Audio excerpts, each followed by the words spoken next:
noite. Boa noite a todos, meus queridos companheiros do Ideal Espírita, aqueles que estejam aqui, porventura, pela primeira vez.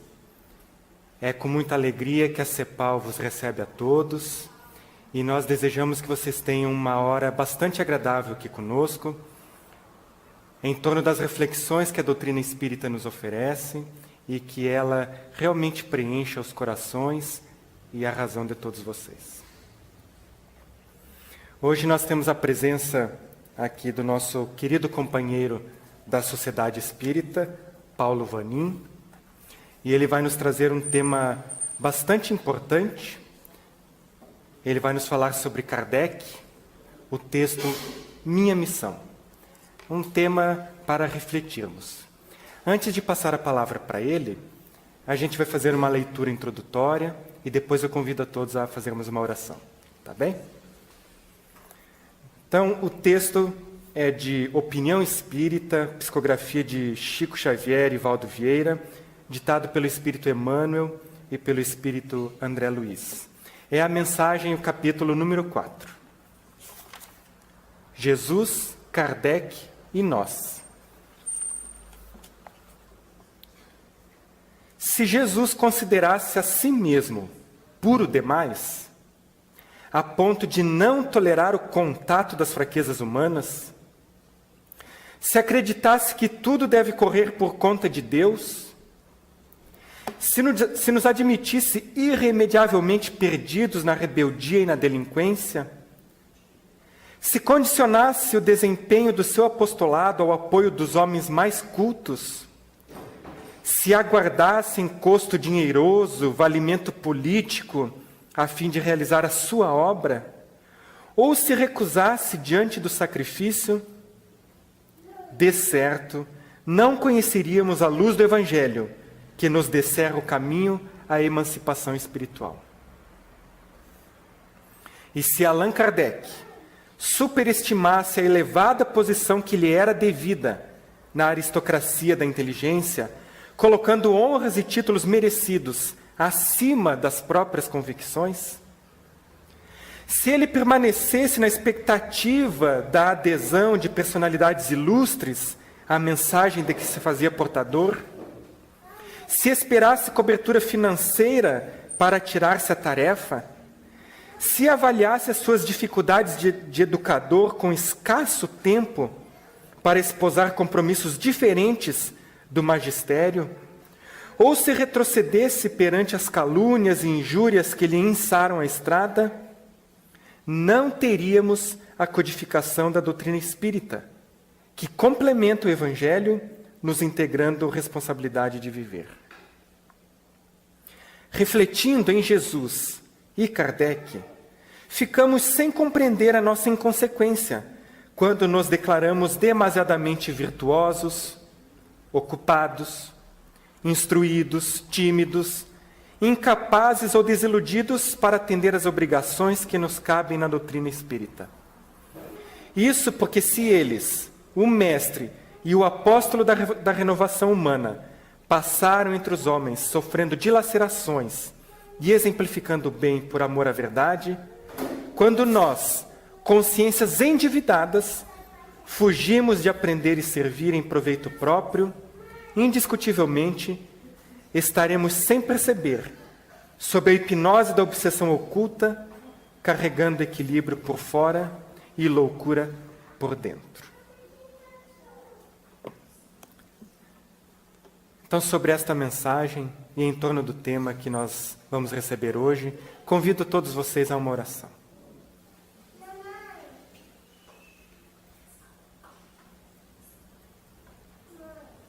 Nosso Mestre Jesus, que ilumina os nossos corações e as nossas consciências, cientes das nossas imperfeições e do quanto adiamos a nossa jornada, a nossa caminhada, e do quanto postergamos a atitude de arregaçar as mangas, abraçando esta doutrina, nós te pedimos, Senhor, por tua misericórdia, o amparo para mais esta noite, em que estamos aqui reunidos, em busca da Tua mensagem que nos reconforta e que nos estimula.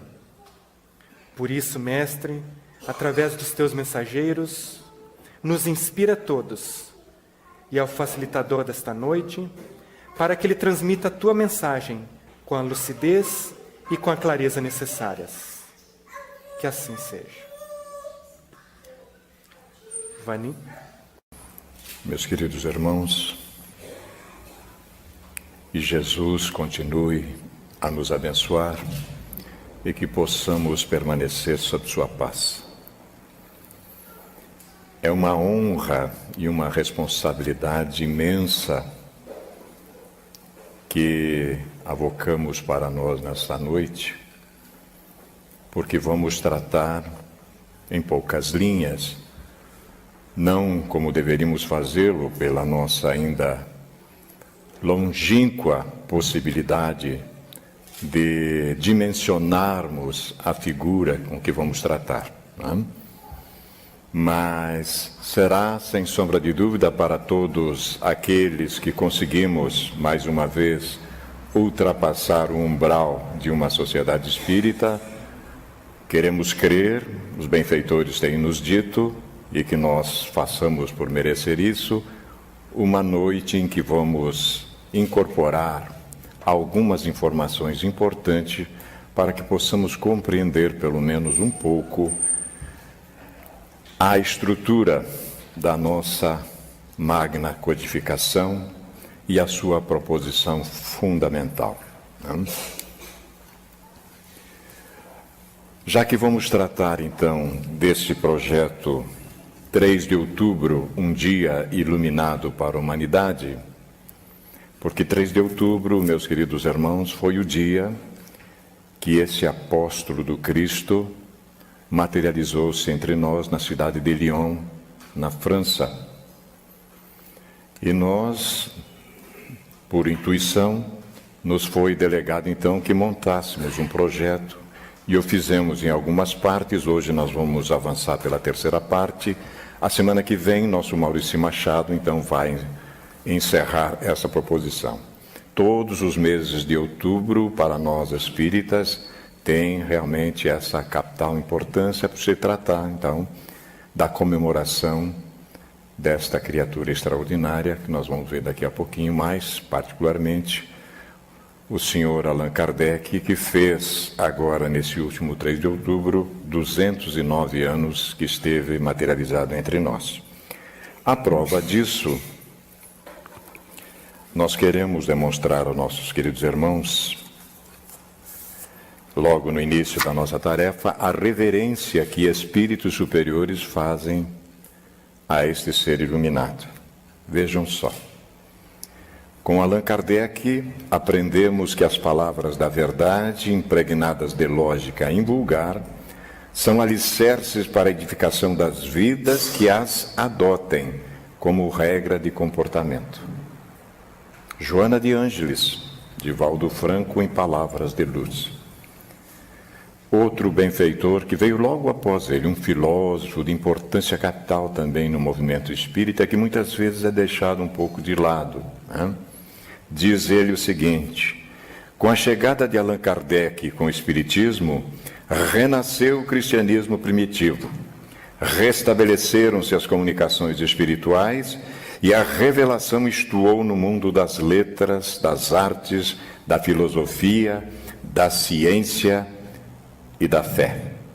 Estamos tratando aqui de Leon Denis, espírito, através de Divaldo Franco, em Seara do Bem.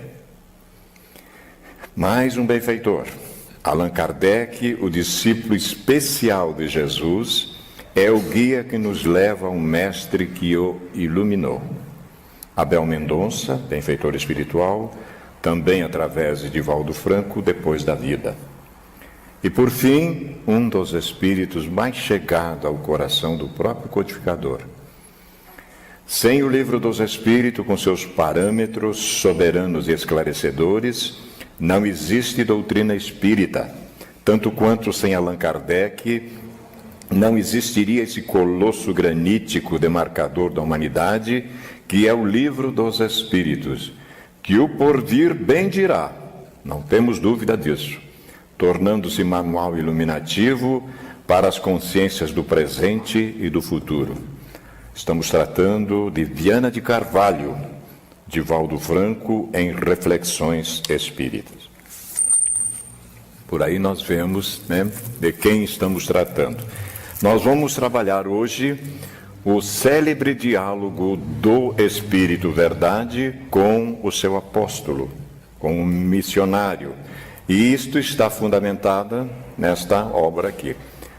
Ele praticamente, quando ainda no corpo físico, não deixou publicar suas coisas pessoais. Obras póstumas foi publicada em 1890 e ele desencarna, como nós vamos ver, em 1869. Né? Então ele deixou seus escritos lá guardadinho e os amigos depois publicaram mais tarde esta obra magistral que consta aqui toda a história do nosso grande missionário. Né? Então nós vamos fundamentar a nossa história em obras póstumas. O título que nós escolhemos então para a nossa participação foi exatamente Minha Missão, que é o diálogo de Allan Kardec com o Espírito Verdade, em 12 de junho de 1856.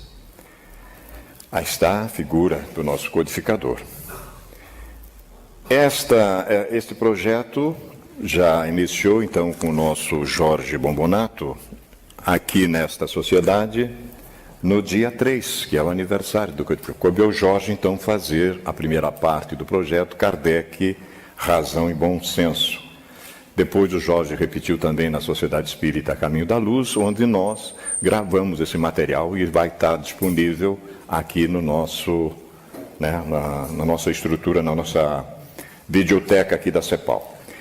Em seguida, passou por aqui também fazendo parte do projeto, ontem nós fomos abraçá-lo em Toledo, levamos para lá essa parte, o nosso Rubens Braganholo, e ele trabalhou que tem feito o Espiritismo. Né? Muito interessante a proposta dele também, foi a parte segunda. Hoje nós estamos fazendo a terceira, e então, a semana que vem, nosso Maurício Machado vai trabalhar a homenagem a Allan Kardec. Os benfeitores, o que os benfeitores encarnado e desencarnado falam do codificador. Inclusive o Maurício tem um achado, porque ele encontrou o depoimento do secretário de Allan Kardec, né? Gente simples, gente já mais intelectualizada, traçam então a estrutura do caráter desse benfeitor da humanidade. Né? Semana que vem Maurício vai fazer esta parte então. Avancemos então, meus queridos irmãos.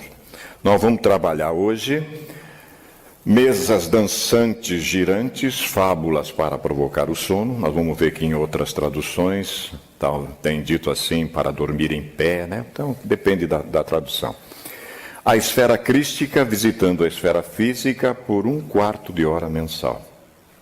Semana que passou, alguém que é muito intelectualizado no movimento, estudiosa, né?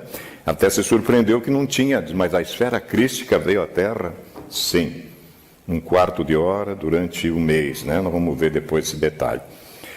O apóstolo moderno do Cristo, que demonstra com provas incontestáveis o sublime objetivo da aprovação humana. Se alguém tinha dúvida, agora nós temos consciência plena da razão de por que é que ainda habitamos um mundo de expiações e de provas. Né? A conquista do prêmio maior, a imortalidade, e considerações finais depois, já concluindo o nosso trabalho. O Espírito Verdade, no livro dos Médiuns, no capítulo 31, item 15, diz assim para nós: as grandes missões só aos homens de escola são confiadas, e Deus mesmo os coloca, sem que eles o procurem, no meio e na posição em que possam prestar concurso eficaz. Parece uma obsessão positiva, né? Nos lembramos de Thomas Alva Edison. Alguém sabe de quem se trata? Obviamente, né? Até as 700 experiências, o secretário foi com ele, o ajudante. E ele não conseguia encandecer a lâmpada. Ele disse, o secretário desistiu, o ajudante. Ele disse, não, vou tentar mais 2 vezes.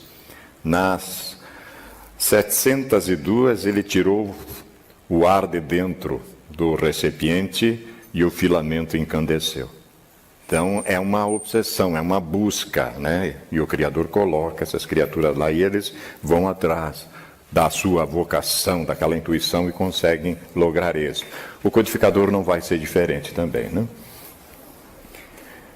Lembra-te, Rivaio, de que os bons espíritos só dispensam assistência aos que servem a Deus com humildade e desinteresse, e que repudiam a todo aquele que busca na senda do céu um degrau para conquistar as coisas da terra, que se afastam do orgulhoso e do ambicioso. O orgulho e a ambição serão sempre uma barreira erguida entre o homem e Deus. Como é que pode, né? Como é que pode? Quanta gente não tem consciência disso? Orgulho e ambição de quê? De quê, né? São um véu lançado sobre as claridades celestes e Deus não pode servir-se do cego para fazer-se perceptível à luz. Aí quando eu li assim a palavrinha cego, não sei por que cargas d'água, me veio uma advertência crística, porque a gente sempre faz uma relação com as obras da codificação, com o fundamento maior, que não poderia ser diferente, com o Evangelho de Jesus, né? E aí a gente encontrou isso aqui, uma coisinha bem light, né? Diz assim, Jesus disse-lhes uma parábola, um símbolo, né? Acaso pode um cego guiar outro cego? Não cairão ambos no fosso, né? E não faz muito, meus irmãos, alguns dias atrás, a intuição nos propôs também uma outra coisa, né? Compreender por que o cego Bartimeu fazia tamanha gritaria para que Jesus ouvisse. Ele foi gritando, até que Jesus voltou-se para ele e disse, Bartimeu Vanim, o que tu queres que eu te faça? Aí ele disse que eu veja, Senhor. E a intuição nos diz que o cego de nascença, meus irmãos, é o espírito infantil que ignora a si mesmo, cego em relação às coisas espirituais. É mais uma metáfora crística. Então nós estamos sugerindo que a partir de agora, nas nossas preces, a gente mande para a dimensão maior que eu veja, Senhor. Urgente, que eu veja, né? Aí está, eu vim para que os cegos possam ver. Mas Jesus não está se referindo ao cego fisicamente. É o cego das coisas espirituais. É isso, né? Senão a gente vai ficar desse jeito, né? Batendo cabeça, não sabe para onde vai. Aliás, nós temos aí um filme interessante do grande escritor português, né? José Saramago. Ele enxergava. Era materialista, a igreja não gostava dele, mas ele enxergava. Tanto é que ele deixou o filme aí para a gente vai entender daqui a pouco mais essa coisa. Alguns já estão entendendo. Bem, prosseguindo em sua carreira pedagógica, o senhor Rivaio, ainda não Allan Kardec, né, poderia viver feliz, honrado e tranquilo, estando a sua fortuna reconstruída pelo trabalho perseverante e pelo brilhante êxito que lhe havia coroado os esforços. Mas a sua missão o chamava, olha só, em um negócio ali, né? A sua missão o chamava a uma tarefa mais onerosa, a uma obra maior. E como teremos muitas vezes a ocasião de evidenciar, ele sempre se mostrou à altura da missão gloriosa. Sempre, né? Que lhe estava reservada. E seus pendores, suas aspirações, tê-lo-iam impelido para o misticismo. Mas a educação, o juízo reto, a observação metódica, conservaram-no igualmente ao abrigo dos entusiasmos desarrazoados e das negações não justificáveis. Mas vamos ver nos diálogos com os amigos que iam falando com ele sobre as mesas girantes, as mesas falantes, né? Coisa muito interessante. Foi em 1854... que o senhor Rivaio ouviu pela primeira vez falar nas mesas girantes. A princípio do senhor Fortier, magnetizador, com o qual mantinha relações em razão dos seus estudos sobre o magnetismo. Ele estudou por décadas, inclusive iniciou o magnetismo, estudando o magnetismo com 23 anos, né? O senhor Fortier lhe disse um dia, Eis aqui uma coisa que é bem mais extraordinária. Não somente se faz girar uma mesa magnetizando-a, mas também se pode fazê-la falar. Interroga-se e ela responde. Olha o papo para um cientista. Olha só, né? A gente já não iria engolir, imagine um cara nesse nível, né? Isso, replicou o Sr. Rivaio, é outra questão. Eu acreditarei quando vir e quando me tiverem provado que uma mesa tem cérebro para pensar, nervos para sentir e que se pode tornar sonâmbula, né? Sugestionável, obviamente. Até lá, permita-me que não veja nisso senão uma fábula para provocar o sono. Em outra tradução, a gente vê uma historinha para dormir em pé, né? E que ele não era assim, né? Então, no ano seguinte, era o começo de 1855, encontrei o Sr. Carlotti, um amigo de há 25 anos, que discorreu acerca desses fenômenos durante mais de uma hora, com entusiasmo que ele impunha em todas as ideias novas, né? O Sr. Carlotti era corso de origem, é aquela ilha primeira bem perto da França, né? Depois da Itália, né? E de natureza ardente e enérgica, né? Eu tinha sempre distinguido nele as qualidades que caracterizam uma grande e bela alma, mas desconfiava da sua exaltação. Esse papo aqui de desconfiar me lembra um outro mineiro que anda por aí, né? Interessante. Ele foi o primeiro a falar-me da intervenção dos espíritos, né? Então já houve um avanço, né? E contou-me tantas coisas surpreendentes que, longe de me convencerem, aumentaram as minhas dúvidas. O ideal para nós aqui hoje é que nós saímos daqui com um monte de dúvida. É excelente, né? Muito interessante. Aí ele disse assim, ó, você um dia será dos nossos, disse o Sr. Carlotti para ele, né? Não digo que não. Respondi-lhe eu, veremos isso mais tarde. Parece um indivíduo centrado, né? Não fecha a questão de jeito nenhum. Daí algum tempo, pelo mês de maio de 1855, estive na casa da sonâmbula, médium, a senhora Roger, com o senhor Fortier, seu magnetizador. Lá encontrei o senhor Patier e a senhora Pleine-Maison, que me falaram desses fenômenos no mesmo sentido que o senhor Carlotti, mas noutro tom. Já mudou a figura. O senhor Patier era funcionário público de certa idade, homem muito instruído, de caráter grave, frio, calmo, né? E sua linguagem pausada, isenta de todo entusiasmo, produziu-me viva impressão. E quando ele me convidou para assistir às experiências que realizavam em casa da senhora Pleine-Maison, aceitei com solicitude. Nós temos muito dessas pessoas no nosso movimento, entusiasmadas, né? E de repente a coisa começa a dar uma esfriada. Mas aí foi diferente.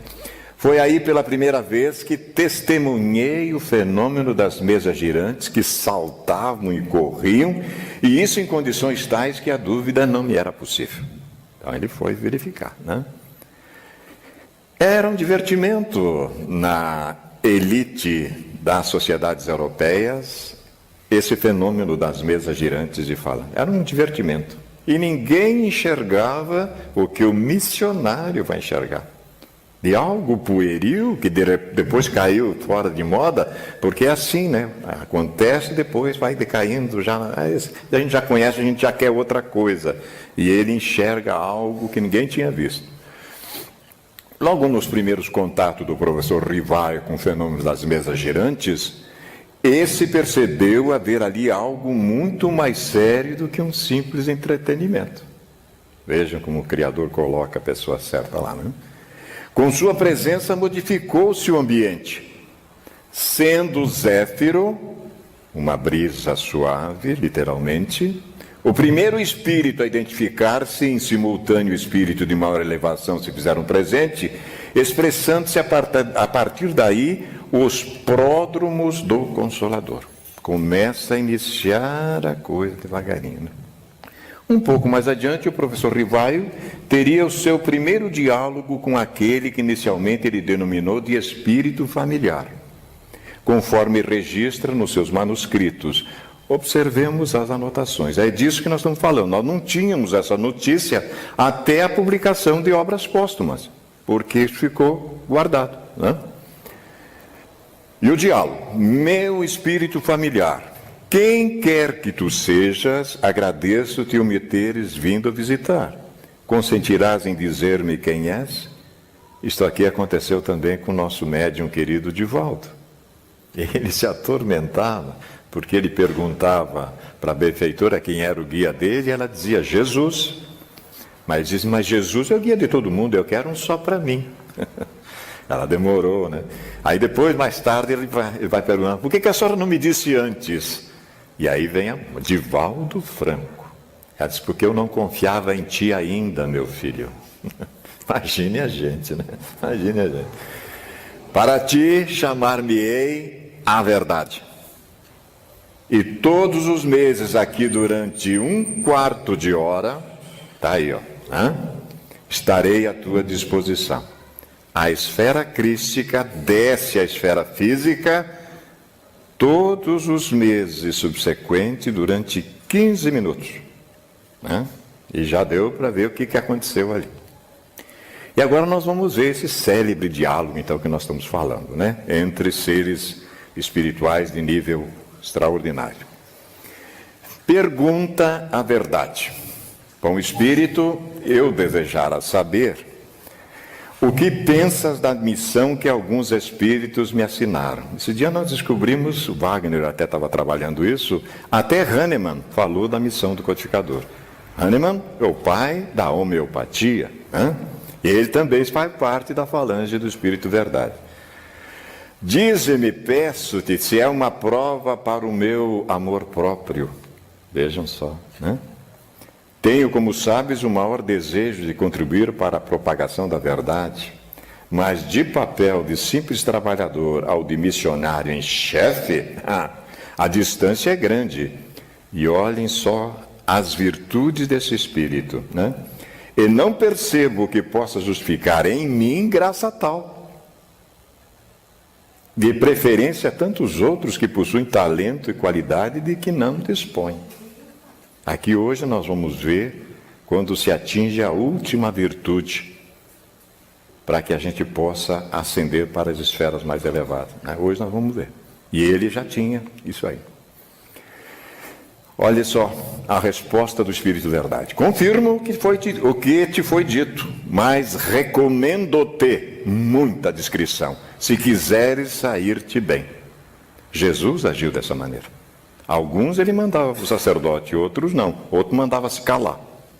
Obviamente sabia o que estava fazendo, Tomarás mais tarde conhecimento de coisas que te explicarão o que ora te surpreende. Ele vai narrar isso na nota que ele fala depois, no final desse diálogo. Não esqueças que podes triunfar como podes falir. Neste último caso, outro te substituiria, porquanto os desígnios de Deus não assentam na cabeça de um homem. Aí eu fiquei pensando, mas meu Deus, mas tem representante de Deus na terra. E aí como é que fica? É por isso que a gente não é bem visto, olha só. Alguém deve ter lido isso, por isso que não gostam da gente. Olha a colocação, Nunca, pois, fales da tua missão. Seria maneira de a fazeres malograr-se. Ela somente pode justificar-se pela obra realizada e tu ainda nada fizestes. 1856. Um ano depois ele vai publicar a obra fundamental da doutrina. Se a cumprires, os homens saberão reconhecê-lo. Por enquanto não. Ainda somos ingratos aí. Por enquanto não. Cedo ou tarde, visto que pelos frutos é que se verifica a qualidade da árvore. Mas alguém tinha falado desse negócio de árvore. Frutos, não tinha? Olha aí, Nenhum desejo tenho certamente de me vangloriar de uma missão na qual dificilmente creio. De novo, ele está demonstrando o que é que esse espírito tem. Vamos ver, Se estou destinado a servir de instrumento aos desígnios da providência, que ela disponha de mim. Nesse caso, aí faria a mesma coisa. Mas não tenho dúvida, como estamos fazendo, Reclamo a tua assistência dos bons espíritos, no sentido de me ajudarem a ampararem a minha tarefa. Isso que nós muitas vezes não fazemos. Achamos que conseguimos dar cabo da situação por nós mesmos, mas está bobagem. Se um espírito desse nível foi advertido nestas condições, a nossa assistência não te faltará. mas será inútil se de teu lado não fizeres o que for necessário. Tens o livre-arbítrio, do qual podes usar como entenderes.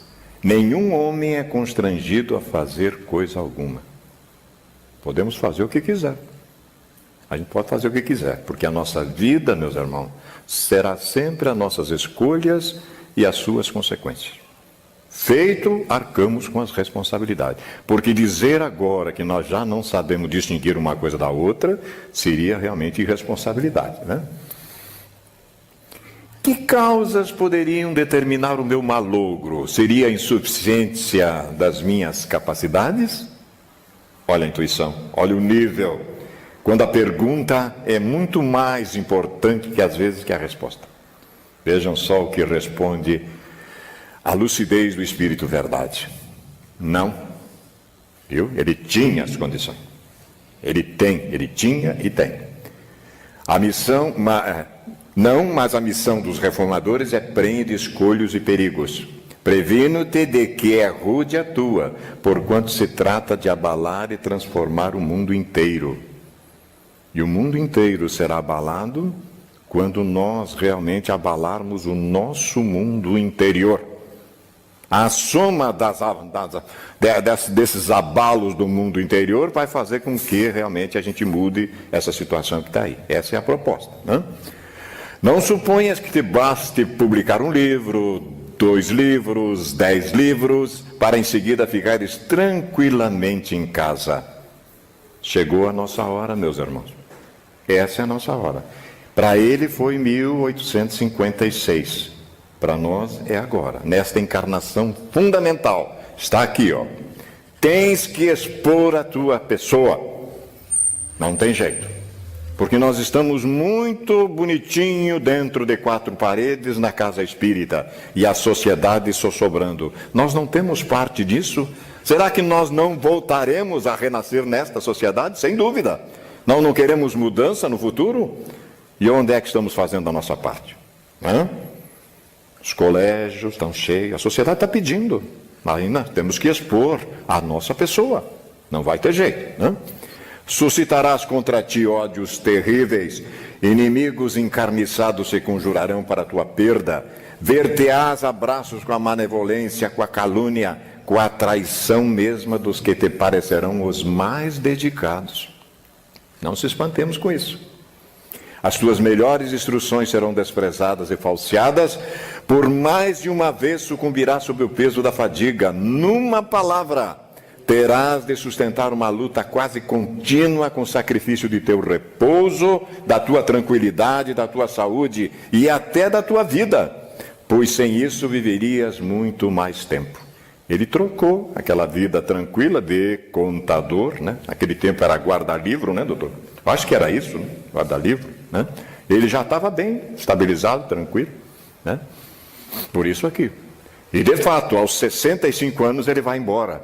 De tanto passar por essa contingência, o corpo não suporta, né? Mas ele fez a parte dele sem sombra de dúvida.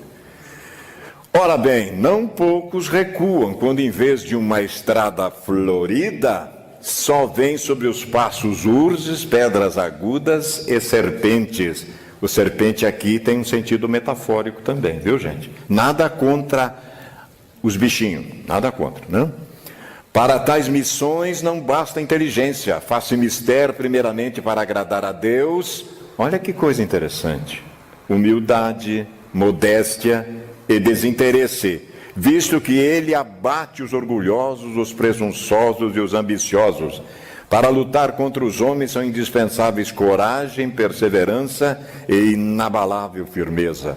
Vamos dar uma olhadinha as qualidades que esse espírito em 1800 anos se preparou para a tarefa. Ele vem de longe preparando para essa tarefa, né? Também são de necessidade prudência e tato, né? Simples como as pombas, astuto como a serpente, a fim de conduzir as coisas de modo conveniente e não lhes comprometer o êxito com palavras ou medidas intempestivas. Exigem-se, por fim, devotamento, abnegação e disposição a todos os sacrifícios. Vês assim que a tua missão está subordinada a condições que dependem de ti. Dá para ver quem é o cidadão? Já deu para ver? A gente achou uma coisinha tranquila, light também, no livro dos Espíritos, que ele organizou para nós de uma maneira didática, fácil de assimilar, né? Que a gente vai estudar a vida inteira, e não sei quantas encarnações ainda, e tem matéria lá. Qual seria então a mais meritória de todas as virtudes? Beleza. Eu tenho sugerido o pessoal mergulhar mais profundamente na questão que nós vamos tratar agora. Vale a pena, gente, vale a pena. Toda virtude tem seu mérito próprio, porque todas indicam progresso na senda do bem. A virtude sempre que há resistência voluntária ao arrastamento dos maus pendores, já é um passo. A sublimidade da virtude, o topo dela, porém está no sacrifício do interesse pessoal, pelo bem do próximo, e no Espiritismo sempre tem uma coisinha a mais. Sem pensamento oculto. Tem jeito, né? A mais meritória é a que assenta na mais desinteressada caridade. Vamos esperar que haja retribuição? Bobagem, bobagem. Faça enquanto é possível. O outro não é meu adversário, agora está claro, ele é a minha salvação. Não tem jeito, não tem jeito. Há pessoas que fazem o bem espontaneamente. Tem outra questão também que ele propôs. Sem que precisem vencer quaisquer sentimentos que lhes sejam opostos. Terão tanto mérito quanto as que se veem na contingência de lutar contra a natureza que lhes é própria e a vencem? Tem um que já faz tranquilamente. Para ele é natural. E o outro luta e consegue fazer. O mérito é semelhante. Vejam a proposta do coach. Veja a lucidez dele, né? E aqui nós vamos ver uma coisinha também muito bom. Só não tem que lutar aqueles em quem já há progresso realizado. Mas quando? Se nós somos um corpo que tem uma alma que precisa ser salva, quando que eu trabalhei isso? Já começa a quebrar o negócio, né? Esses lutaram outrora e triunfaram. Vejam só. Por isso é que os bons sentimentos nenhum esforço lhes custam e suas ações lhe parecem simplíssimas. O bem se lhes tornou um hábito. Veja só, conquista, né? Devida lhes são as honras que se costuma tributar a velhos guerreiros que conquistaram seus altos postos. Então é isso. Ninguém chega a esse nível por acaso. Já vem treinando há muito tempo. E hoje colhe, né, exatamente aquilo que planta. Como ainda estáis longe da perfeição, tais exemplos vos espantam pelo contraste com o que tendes à vista, e tanto mais os admirais, quanto mais raros são. Os que dá para contar nos dedos. Mas eles existem, eles estão entre nós. Ficais sabendo, porém, que nos mundos mais adiantados do que o vosso, constitui a regra o que entre vós representa a exceção.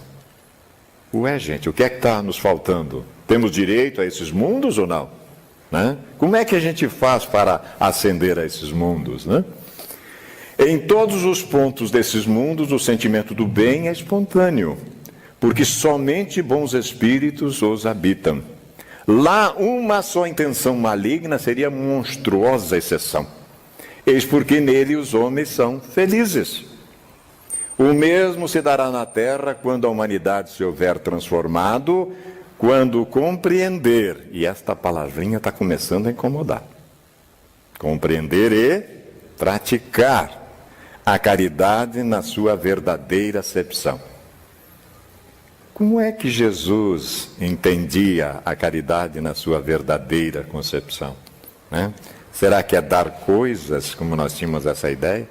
Será que é beneficência? Começa por aí, sem dúvida. Uma coisa não exclui a outra.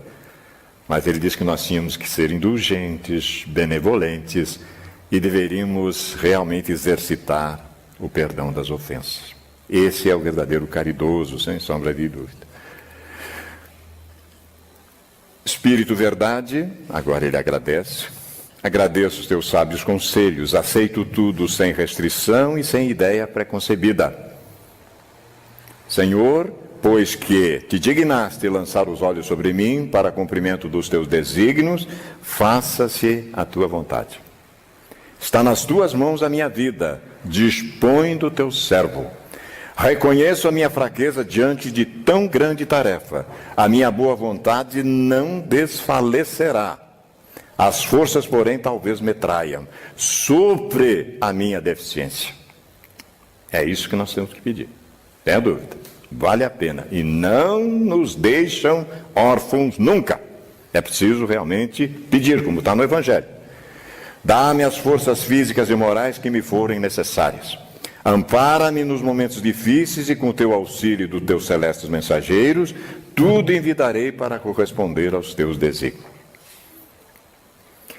E agora a nota que ele coloca ali é magistral, coisa muito pessoal, muito particular dele, né?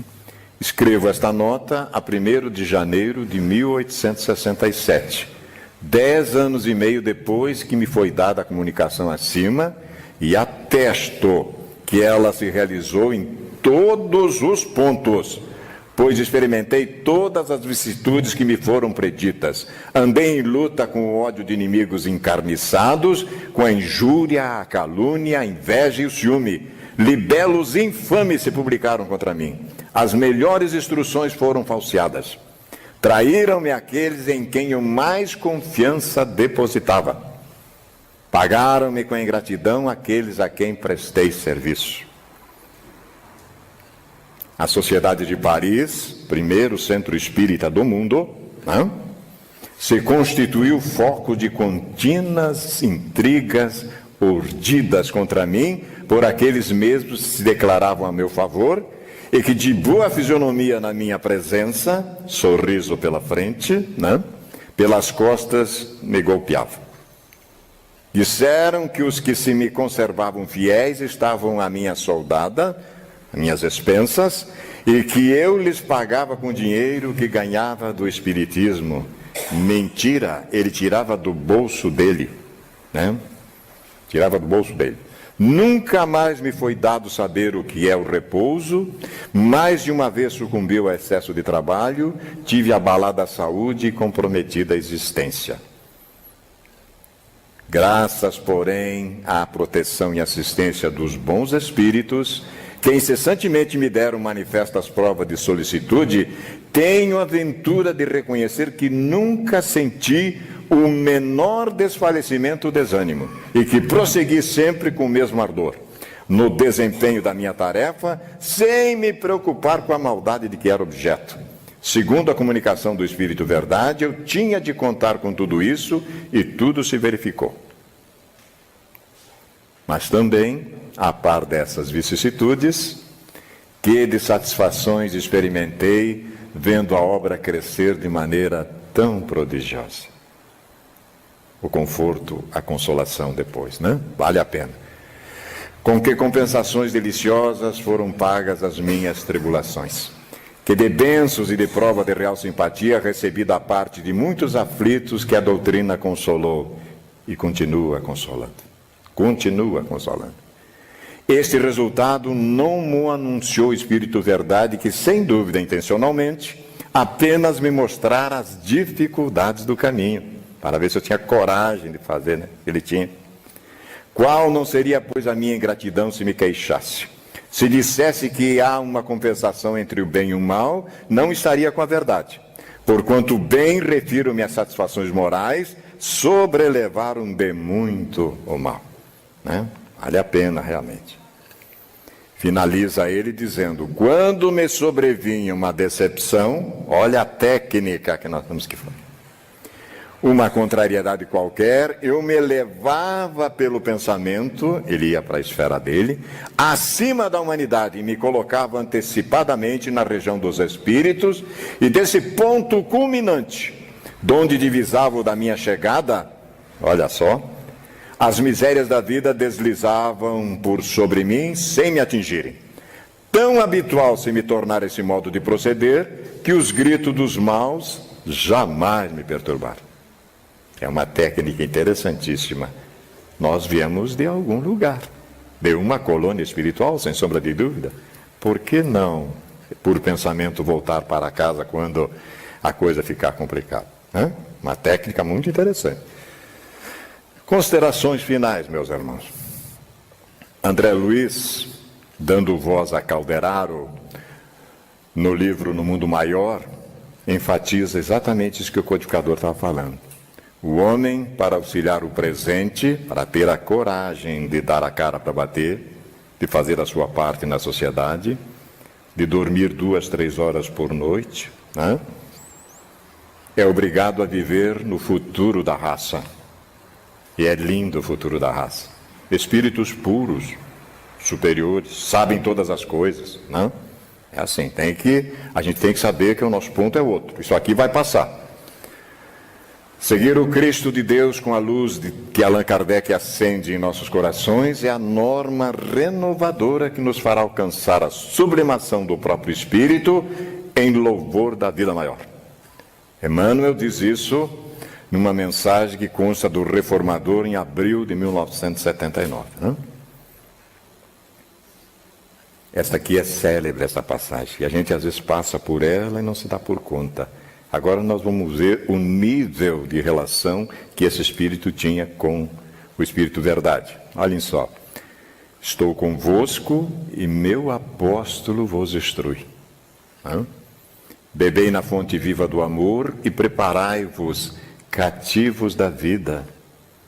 Meus irmãos, estejamos nós na matéria ou fora dela, nós não conseguimos sair da vida. Nós somos imortais. Nós tivemos início, mas não tem fim. Nós somos imortais. Ora lá, ora cá. Nós não saímos da vida. Nós apenas mudamos de padrão vibratório. E continuamos até chegar à meta. Cativos da vida, a lançar-vos um dia, livres e alegres, no seio daquele que vos criou fracos, para vos tornar perfectíveis. Mas há um preço. E quer que modeleis vós mesmos a vossa maleável argila, a fim de serdes os artífices da vossa imortalidade. Noutra parte do Evangelho está muito claro. Deus não aceita esboços imperfeitos, porque determinou para nós, que somos sua obra, que resplandecemos diante dele. Resplandeçamos diante dele. Então, cabe a nós fazer a nossa parte, obviamente. A nossa bibliografia, enquanto for sendo realizado a fluidoterapia, nós vamos deixar esse slide para nós reflexionando. Meus queridos, nós ficamos muito gratos pela alegria de revê-los. Esperamos ter trazido, obviamente, mais algumas informações que a gente possa meditar. Em pinceladas rápidas, termos uma ideia da envergadura dessa entidade espiritual, que, por ser iluminado por Jesus, compartilha conosco também a sua própria iluminação, nos propondo que façamos o mesmo. E se tivermos o bom senso e o juízo que ele tinha, obviamente, o faremos sem sombra de dúvida. Muito obrigado, a nossa gratidão imensa pelo carinho que recebemos nesta noite.